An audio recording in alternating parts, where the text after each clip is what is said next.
I've been in the Indiana Jones game for a long time, not including childhood where we were all fans, but if you consider the Indiana Jones game being part of the fan community when it was finally put together online and everybody could share information, I've been part of that community since about 1997 with the advent of mass consumer internet. And back then it was a series of message boards, not many, because Indiana Jones certainly wasn't Star Wars, but there was a kind of understood truth back then. The vendors, the original vendors who had made all of Harrison Ford's costume pieces, were still alive, and they were all still in business, as a matter of fact. However, this was back when a lot of businesses still hadn't quite gotten on the internet. They might have a website, maybe, but they might not have an email address. Some of them didn't even have a web presence at all. They still just had a mailing address and a phone number. And depending on what country they were in, that determined how you set your alarm clock and wrote down the time to call them at their time zone to get in touch with somebody to possibly order one of the coveted pieces of Harrison Ford's outfit from all the Indiana Jones films, which, remember, at the time, that was only 3: Raiders of the Lost Ark, Temple of Doom, and Last Crusade. And all of these gentlemen had pretty much worked on all of the films. The unspoken truth that I referred to was that these men didn't always make these items for the customer exactly the way they'd been made for the films. And we determined that this wasn't necessarily deliberate. They weren't trying to dodge around anything or give us something that was off on purpose. It had more to do with maybe the notes got lost, or maybe things got lost in translation, or maybe certain pieces to these items just weren't as easily sourced as they once were, and so they found substitutes and kept the train rolling. I ended up with a number of items from all of the original vendors. At the time, I was in college, and so I had to eke my money out carefully, but I was able to get a jacket from Peter Bottwright at Wested, and at that time, he kind of made Last Crusade jackets. We didn't realize this until we started looking at screenshots from Raiders and noticing that strap placements and pocket sizes might be a little different. Things about the collar were a little different, and we started sussing out all the differences between the movies, and it became clear that these vendors were doing the right thing, but they didn't have their eye on all the variations they'd done over the course of these films. David Morgan, who did the bullwhips, is a prime example. In one of my earliest RetroBlasting videos, I talked about my David Morgan bullwhip that I purchased from him when he was still alive. And that whip was always going to look more like the Last Crusade whip than anything else because David Morgan refused to go backwards in his engineering. He wasn't going to go back and make the whips the way he'd made them for Temple of Doom or Raiders of the Lost Ark. He just wouldn't do it. So in order to get a Raiders of the Lost Ark exact looking whip, you had to go to one of his admirers or apprentices that had studied his work and decided to recreate them for the Indiana Jones fan base. The trousers, the shirt, the shoulder bag, the pants belt, the gun belt, and the gun holster were all supplied by Noel Howard, originally at Berman's and Nathan's, then MBA Costumes at the end of the 90s. I didn't have the financial freedom at the time to get his shirt and trousers, but I was able to get the belts, the holster, and the shoulder bag. And I could tell immediately that while the shoulder bag itself was a British Mark VII gas mask bag, even a WG, which is one of the confirmed makes that was in the Indiana Jones films, it did not have the correct size buckle, which we talked about all the time on the Indiana Jones forums. It was very square compared to the ones on screen and very thick. We weren't sure why he made them this way, and because the best references we had at the time were only 8x10 production photographs and Laserdisc captures, it was hard to determine if what he was giving us was actually incorrect or if it was an optical illusion on screen. But everything told us that's not quite the same. Similarly, the pants belt he provided me had the correct buckle, but the web strap itself looked a little too narrow and a little too light in color. The gun belt itself that he provided had a lot of details that were bang on, but the whip holder specifically was nothing like the one in Raiders, even though that was his Raiders version. And even his Raiders revolver holster, while looking very correct at a glance, when you turned it over, it had this brass buckle sewn onto the back, which made it seem to be rigged up for a more traditional World War I Sam Brown belt than anything else. This square brass buckle was not on the back of Harrison Ford's holster in Raiders of the Lost Ark. And all of these differences that I've just explained to you are not to throw shade at these vendors. At the time, their products were invaluable, and they were generous with their time. I believe that these items were different because of lack of availability of original parts in some cases. In other cases, they may have been working off of earlier notes before revisions were made, or they may have been even working off later notes. In the case of David Morgan, he was an artisan who just didn't want to go back in time, and that's his prerogative, disappointing as it was. And this wasn't limited to the individual artisans themselves.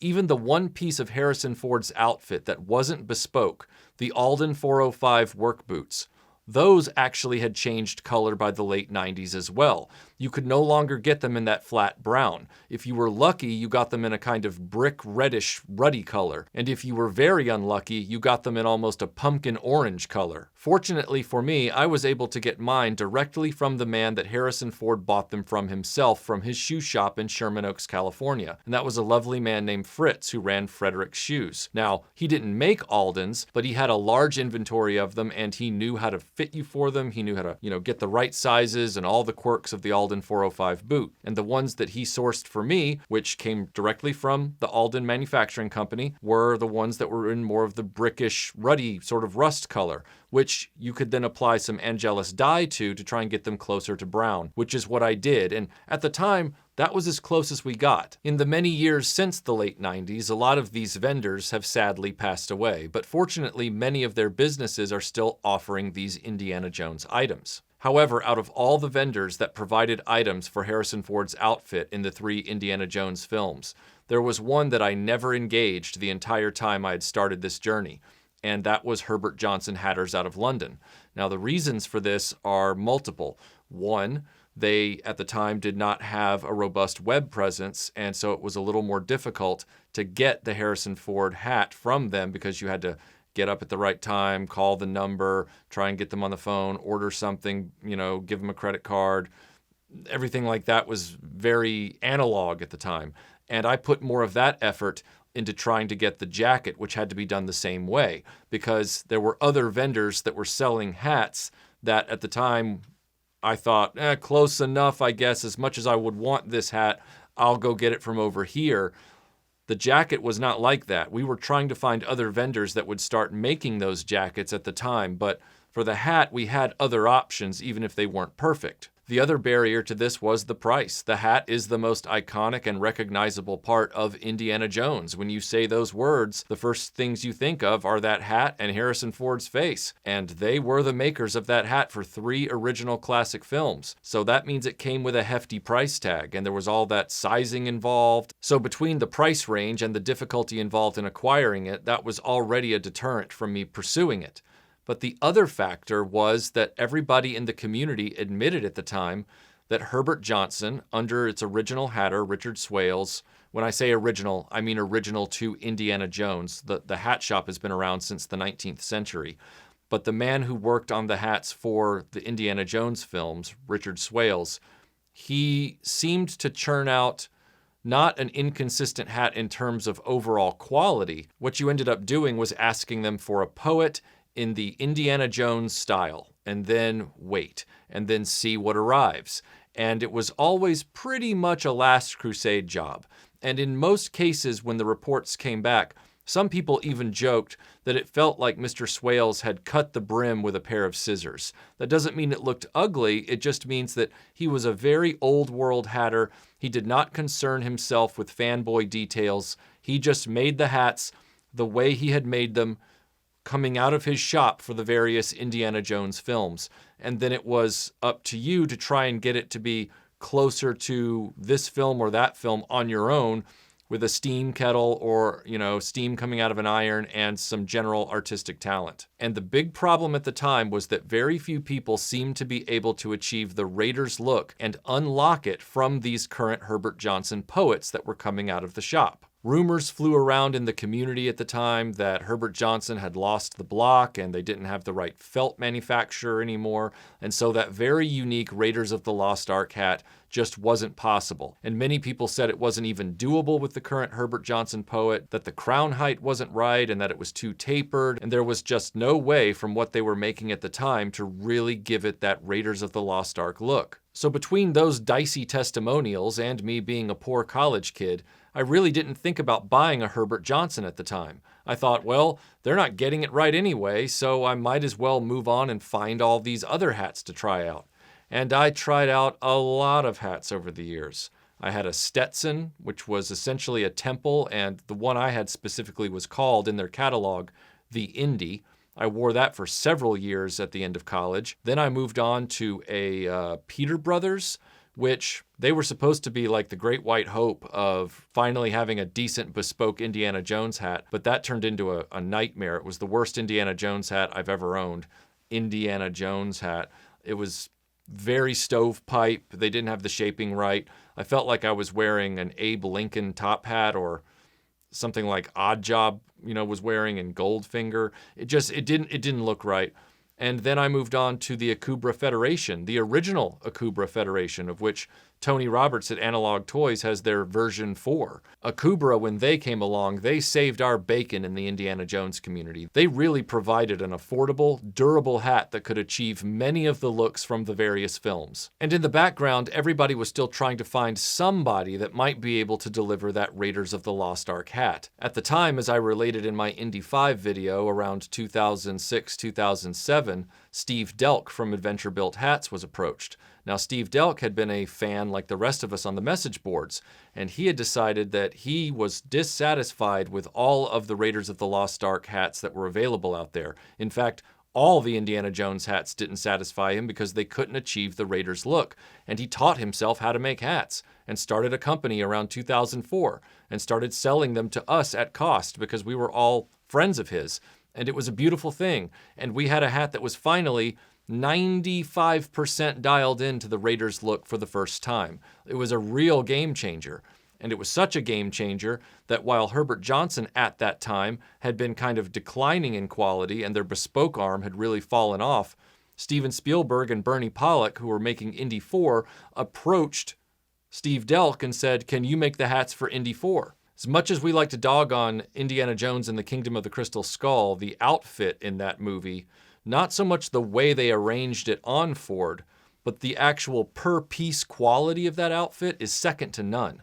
Every single thing on Harrison Ford in that movie is like AAA first-class quality." And so there I was, a proud owner of one of Steve Delk's hats from many years before Crystal Skull, and I thought, well, this is going to be the hat that I ride out the rest of my life with. It certainly is durable enough.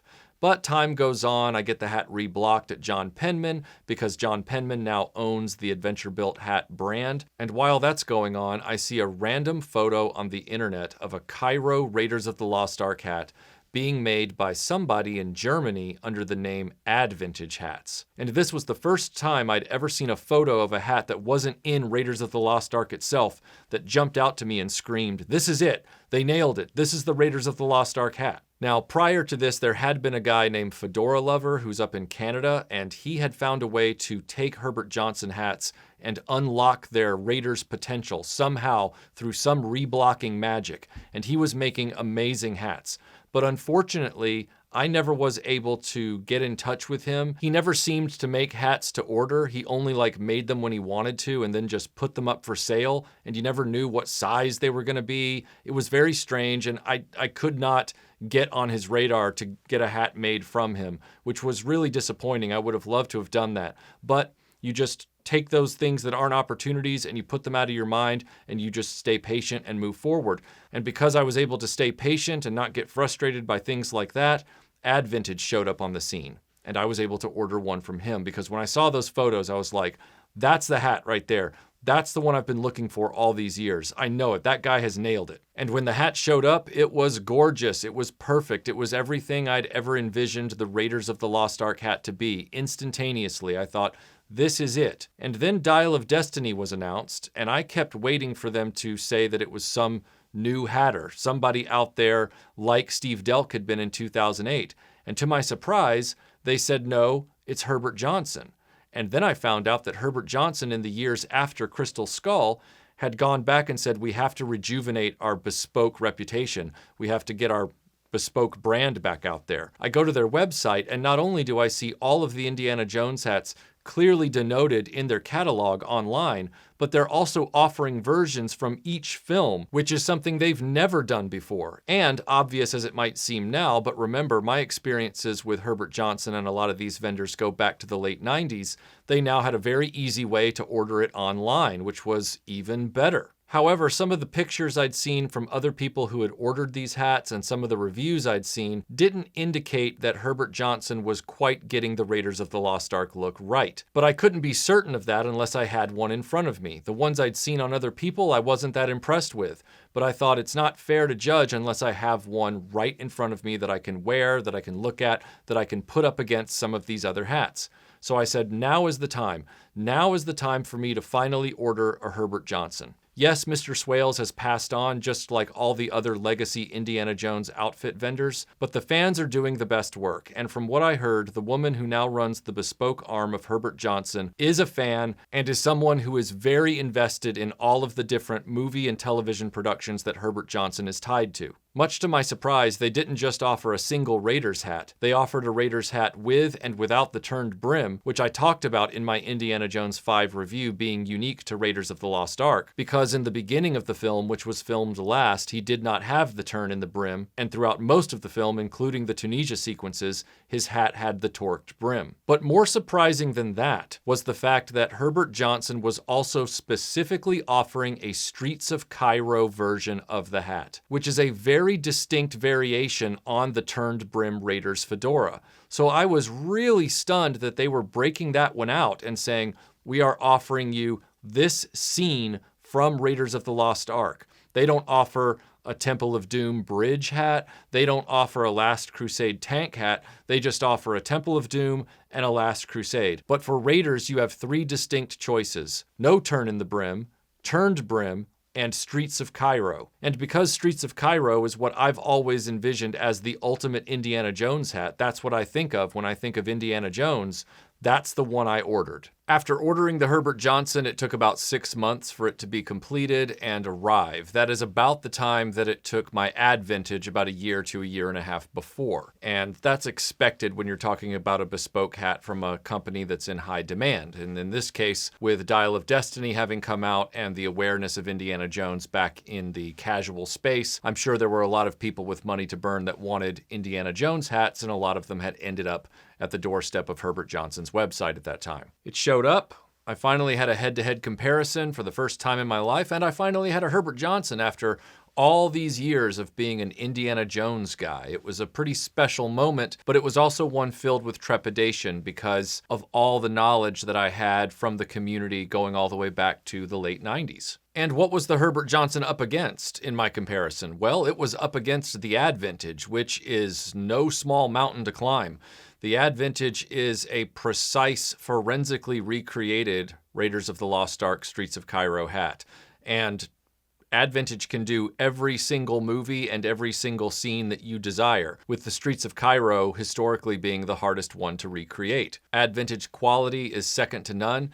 Advintage even goes the extra mile of trying to pounce the felt so that it has the right rough texture, and they even recreate the loose threads in the ribbon that are visible in the movie at times and were definitely visible and documented on the hat when it surfaced in 2008. Advintage can and does recreate all of that for you at your request. Advintage has also developed a special block to recreate each Streets of Cairo hat because of its unique features, including that slight crown bulge you can see over the ribbon on the right side of the hat when worn. That is unique to the Streets of Cairo sequence, and it is very difficult to replicate, and Advintage has nailed it. Now, by comparison, the Herbert Johnson is easily just as high quality a bespoke fedora in general. Now, in terms of the Herbert Johnson, it is a 10 out of 10 when it comes to build quality, just like the Advintage. They are both very high-end bespoke fedoras. There's no question about it. The Herbert Johnson is also equally comfortable to wear. It is a professionally made hat from a legacy hat maker, and in that respect, it cannot be denied. As you might expect, the Herbert Johnson Poet is sourced from different felt, therefore it gives it a different texture, and it also has a slightly shorter crown height than the Advintage. The ribbons on these hats are identical, the turn in the hats seem to be identical, and yet the brim shaping is very different, and I have to believe that's due to the differences in the blocks being used between Herbert Johnson and Advintage. the Herbert Johnson ends up coming out looking by the numbers. It's not a very dynamic hat, surprisingly, considering it's supposed to be an Indiana Jones hat. And it doesn't have a lot of life to it at first. I know that sounds strange, but there is a dynamism that's built into even the brim swoop of the Advintage that is very present on the hat in Raiders of the Lost Ark. Meanwhile, the Herbert Johnson is very pancake flat. It has a very lifeless brim shape to it. Snapped up uniformly in the back, sort of turned down in the front, very straight on the sides. I wish I could say right now that the Herbert Johnson really knocks it out of the park, but it's just not quite there. It has something that seems to try to be that crown bulge on the side, but it looks like they just ironed a crease into the side of the crown, and the actual crown overall has a very lifeless pillbox appearance to it. It does not have that striking angular profile in the front, nor does it have that very rounded, humpbacked center dent crease like it did in Raiders. And don't get me wrong, it does have a center dent crease, but it doesn't have the transitional curves that the Raiders of the Lost Ark crown had off the center dent. It's very paint by numbers. It's very, here's the center dent crease. It looks like it was made with a precise karate chop every time. And here is your sort of pillbox rounded uniform crowned hat. The brim is very flat. The crown is it's too precise. There's something about it where it's starting to look more like a hat that maybe Audrey Hepburn would have worn, and then you just put two dents in the front of it, than the Raiders of the Lost Ark fedora. It's very comfortable. It's a very, very nice dress fedora in terms of its quality of build. Nobody's saying you're getting a bad hat in general, but I still feel like Herbert Johnson doesn't have the Raiders magic. I'm certain they have Temple of Doom and Last Crusade nailed down, and of course Dial of Destiny, since they made that one too if you really want that hat. But in terms of Raiders of the Lost Ark, Herbert Johnson is still far behind the fans who have become hat artisans in this field. Herbert Johnson was missing that magic all the way back in 1983-84, and they've never quite gotten it back. And I know that people like Fedora Lover have managed to pull that Raiders magic out of these Herbert Johnson hats. But Herbert Johnson themselves have not been able to replicate that. And I'm not sure if out of respect for Fedora Lover or unawareness of him, they haven't asked him for advice. But they would probably do well to reach out to him and find out how he's doing what he's doing with these Herbert Johnson poets, because he's the only person that I've seen in my travels that's able to take those hats and really unlock the Raiders of the Lost Ark hat from that felt. Herbert Johnson, I'm glad to finally be looking at one of their hats, and from everything I've been told, the hats are better off now than they were many years ago, and I'm sure that's true. But as far as Raiders of the Lost Ark, especially when they have the confidence to say, this is a Streets of Cairo edition, it doesn't really look like the Streets of Cairo hat, and it only sort of looks like the hat from the beginning of Raiders of the Lost Ark, which doesn't even have a turn in it. This hat does have the turn in it, but for whatever reason, it doesn't transition to the brim properly. There's something about the way they're ironing that brim and shaping it, and the way they've done up the crown with whatever block they're using. This is not the hat that we saw coming out of that company back in 1981. There is an element missing here that Advintage has totally unlocked. Herbert Johnson as a company has not managed to do it. It's a nice hat. It's not a hat where you feel like you necessarily would blow your money if you bought it as a hat.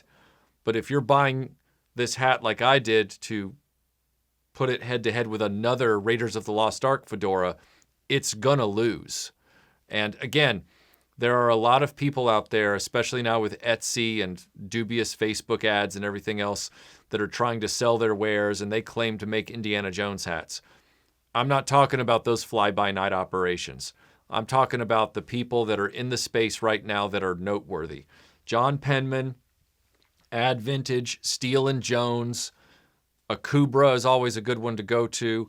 They all have varying degrees of which hats they can look like, better. In other words, Akubras tend to be a real go-to if you want a good Temple of Doom or Last Crusade, but they can do certain Raiders looks. Steele and Jones apparently is able to do Raiders looks all day. Penman, John Penman at Penman Hats, he's able to unlock a lot of those looks as well, and he can do the official Crystal Skull hat, which is a very nice hat if you want it.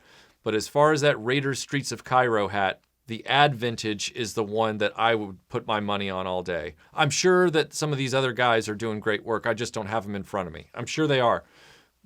But for me and my money and what I've seen, just like I have with the Indiana Jones shirt, I get all my Indiana Jones shirts from Magnolia Clothiers. Some people say, oh, well, it needs these stitches or it needs this cut or it needs this millimeter cut off. I'm sure there's people that debate all these different vendors. But for me and the way they fit and the way they look, this right here is actually Magnolia's off-the-rack shirt. This isn't even his tailored ones that I usually wear. So if you're looking at this one and thinking this one fits a little different on Michael, it's because this one's actually just an off-the-rack size. Most of mine are the tailored versions that you've seen in many other videos. But when it comes to the hats, much like I trust Magnolia Clothiers with my shirts, I'm trusting Advintage with my hats. Herbert Johnson, I'm sure they're, loved by many. And if what you want is the name brand, if you want to be able to pop that hat off and look at the liner and say, yeah, it says Herbert Johnson. They're the people that made it for Raiders, even though the actual people that made it have passed away. It's just the company that's still there. But if you want that company branding, kind of like with David Morgan bullwhips, you can pay a ridiculous pornographic amount of money now for a David Morgan bullwhip, but you're not actually getting it from David Morgan himself. He's passed away. Somebody else made that whip. And yet they're charging more for it rather than less, which I find insane. These items, the jacket, the hat, the bullwhip, the boots, they're not cheap. Thankfully, the boots were always mass-produced, and even though I've heard there are some quality problems with the latest run of them, as we've seen happen with a lot of legacy brands the last few decades, you can still get them, and you can now get them in colors that are closer to Raiders. But with the hat, there are so many good options now that we didn't have in the late 90s. And Herbert Johnson, while they have made an outward-facing effort to say we acknowledge our legacy, we acknowledge and embrace our history with movies and television, their Raiders of the Lost Ark hats, and the one I'm looking at, which is the most complex to make, which is the Streets of Cairo, is not there. It's a very nice hat if you're just going out around and about town and you don't mind looking like you're in a boring hat. I find the hat to look very boring. It looks like something that a background extra in a 1930s detective movie would be wearing. But it doesn't look like Raiders of the Lost Ark. And that's too bad. I mean, it's clearly got some of the elements there, but the way they're putting the elements together doesn't create magic. And one more thing I think is important to point out in all this. Recently, there was a gentleman who posted a photograph on social media being very happy with his latest Herbert Johnson purchase. And that's wonderful. I think it's great that he's very happy with his hat. He had bought the Seaplane Raiders hat, which is the gray fedora that Harrison Ford wears to travel to Nepal. What I was immediately struck by with this hat was the fact that it had the Raiders proportioned crown. It was clearly a taller crown, or it had the shaping more correct than the hat that had been delivered to me. And that's the real problem with the Herbert Johnson experience, is that whole uncertainty of your purchase from back in the late 90s is still very much here today. Depending on who the hatters are that they have working on each order, it's possible that somebody who wasn't as skilled working on the Streets of Cairo version worked on my hat, and then somebody else worked on this seaplane hat, and they ended up looking totally different. And that was something that was supposed to be ironed out by now, but it's still there at Herbert Johnson, just like we experienced way back in the late 90s. It's a name. You get the name. And in this era of fans doing the best work, whether it's Magnoli or Advintage or Del Carpio Whips or whoever, I'm going with the people that put the passion into it and really care about unlocking that magic for their consumers. I'm not saying Herbert Johnson isn't trying to. I would love to see their Temple of Doom and Last Crusade efforts for sure. I hear those can be just bang on perfect. But this, for Raiders, they still don't have it. Raiders is still lost to Herbert Johnson as far as I'm concerned. 10 out of 10 quality build. Beautiful hat in general. Not Raiders. Kind of boring.